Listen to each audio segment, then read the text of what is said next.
जो उन पे गुजरती है किसने उसे जाना है, अपनी ही मुसीबत है अपना ही फसाना है। हिमाचल प्रदेश के अनुबंध कर्मचारियों से बेहतर इन पंक्तियों को भला और कौन समझ सकता है। साल 2003 के बाद से अनुबंध पर भर्ती कर्मचारियों को बैक डेट से सीनियरिटी और वित्तीय लाभ न मिलने से कर्मचारियों को जोर का झटका लगा और अब हिमाचल प्रदेश सरकारी कर्मचारी भर्ती एवं सेवा शर्तें संशोधन विधेयक 2024 लागू होने के बाद विभिन्न विभागों में अनुबंध से नियमित होने पर मिली प्रमोशन और अन्य वित्तीय लाभों को लेकर भी कार्रवाई शुरू हो गई है। यानी अब अनुबंध सेवा काल का वरिष्ठता लाभ लेने वाले सरकारी कर्मचारियों की मुश्किलें और बढ़ सकती हैं। विस्तार से समझाएं तो साल 2003 जब अनुबंध पॉलिसी के तहत भर्ती शुरू हुई तब कॉन्ट्रैक्ट का टेन्योर 8 साल का था, यानी कमीशन पास कर्मचारियों को भी 8 साल बाद रेगुलर किया गया। चुनावी साल 2007 में कॉन्ट्रैक्ट की अवधि घटाकर 6 साल हुई, फिर 5 साल और अब 3 साल की गई। इसे देखते हुए कई कर्मचारी कोर्ट पहुंचे। कोर्ट ने कुछ कर्मचारियों को बैकडेट से सीनियरिटी और वित्तीय फायदे देने के आदेश दिए। कोर्ट के आदेशों से सरकार बुरी तरह से घिर गई थी। इससे प्रदेश सरकार पर करोड़ों रुपए का वित्तीय बोझ पड़ रहा था। सुक्खू सरकार ने इससे बचने के लिए एक्ट ही बदल डाला, जिससे कर्मचारी सीनियरिटी और वित्तीय लाभ बैक डेट से नहीं मांग सकेंगे। सरकार ने कर्मचारी भर्ती और सेवा शर्तें विधेयक 2024 में संशोधन किया। ये सैकड़ों कर्मचारियों के लिए बड़ा झटका माना गया। सरकार का तर्क था कि अगर अनुबंध कर्मचारियों को ज्वाइनिंग डेट से वरिष्ठता दी गई तो पहले से कार्यरत नियमित कर्मचारियों को डिमोट करना पड़ेगा, जिससे प्रशासनिक अव्यवस्था पैदा हो सकती है। सरकार का मानना है कि अनुबंध कर्मचारियों की वरिष्ठता उनके नियमित होने के बाद ही तय होनी चाहिए। विधेयक के अनुसार अनुबंध कर्मचारियों की भर्ती 21 सालों से जारी है और उन्हें नियमितीकरण की प्रक्रिया के तहत ही लाभ मिलना चाहिए। सरकार का कहना है कि अनुबंध के मायने तभी रहेंगे जब इन्हें ज्वाइनिंग तिथि से लाभ ना दिया जाए। अब सरकारी कर्मचारी भर्ती और सेवा शर्तें विधेयक 2024 को राज्यपाल से मंजूरी मिलने के बाद 20 फरवरी को इससे जुड़ी अधिसूचना लागू कर दी गई और अब हिमाचल प्रदेश सरकारी कर्मचारी की भर्ती और सेवा शर्तें अधिनियम 2024 प्रभावी हो गया।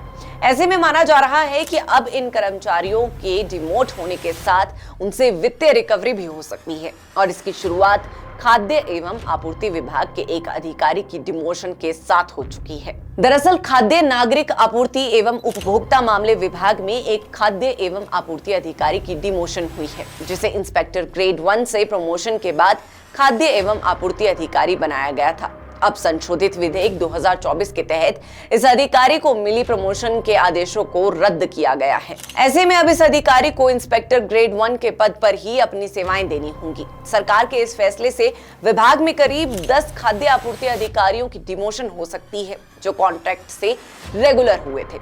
इसी तरह से प्रदेश के अन्य सरकारी विभागों में भी इसको लेकर हलचल तेज हो गई है। एक बहुत बड़ा वर्ग हमारा हिमाचल के युवाओं का आउटसोर्स पर लगा हुआ है।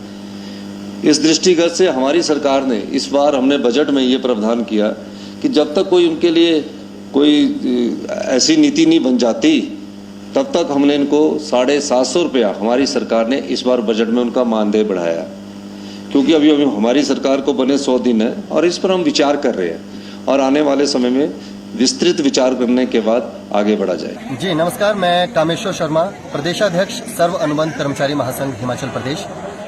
जैसा कि हम काफ़ी समय से मीडिया के द्वारा अपनी बात को सरकार तक पहुंचाने का प्रयास करते रहे हैं पहले भी, और आज इसी कड़ी में जो अनुबंध कर्मचारियों की एक समस्या है नियमितीकरण की, तो सितंबर महीने में हमारे को 2 साल यहाँ पूरे हो गए हैं और अधिकतर साथियों ने अपने 2 वर्ष का कार्यकाल अनुबंध समय पूरा कर लिया था।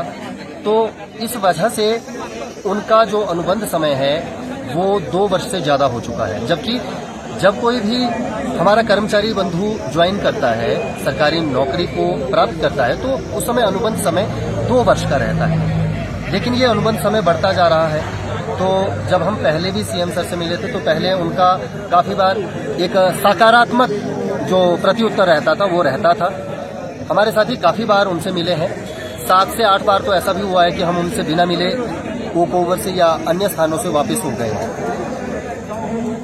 और आज लगभग 12वीं बार हमने उनसे भेंट की है। तो आज उन्होंने जिस तरह की एक प्रतिक्रिया दी है तो वो एक निराशाजनक प्रतिक्रिया है। उन्होंने कुछ शर्तों के साथ रेगुलाइजेशन की बात की है।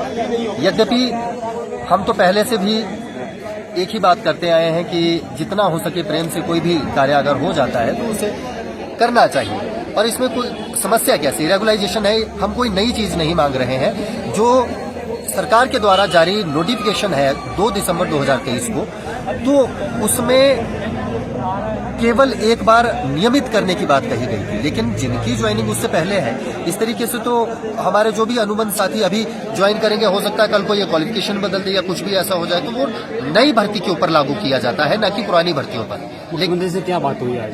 बात उनसे ओटीआर के लिए हुई थी कि जिन साथियों ने 2 दिसंबर 2023 से पहले ज्वाइन किया है उन लोगों को आप एटलीस्ट ओटीआर दे दीजिए, वन टाइम रिलैक्सेशन दे दीजिए और उनको रेगुलर कर दीजिए, क्योंकि हमारे अधिकतर साथी अप्रैल मई में अपना 2 वर्ष का कार्यकाल पूरा कर चुके हैं। क्या जवाब आया उनका? उनका सकारात्मक जवाब नहीं रहा है। कुछ शर्तों के साथ उन्होंने शर्तें ऐसी थी कि अगर आपको ओपीएस चाहिए तो हम आपको अभी रेगुलर नहीं करेंगे, अगर ओपीएस नहीं चाहिए तो हम आपको अभी रेगुलर कर देंगे। लेकिन ये कोई किसी समस्या का समाधान नहीं है। अब हम किसके पास जाएंगे? अपनी समस्या का समाधान तो हम सीएम से ही मांगेंगे ना। तो अब उन्हीं के पास जाएंगे या अन्य कोई अगर विकल्प है तो आप बताइए कि हाँ किसके पास हम अपनी फरियाद लेकर जाएंगे। तो उन्हीं को सुननी पड़ेगी और हमारा आगे भी यही रहेगा कि जितना हो सके उनसे आग्रह किया जाएगा और बार बार उनसे निवेदन किया जाएगा।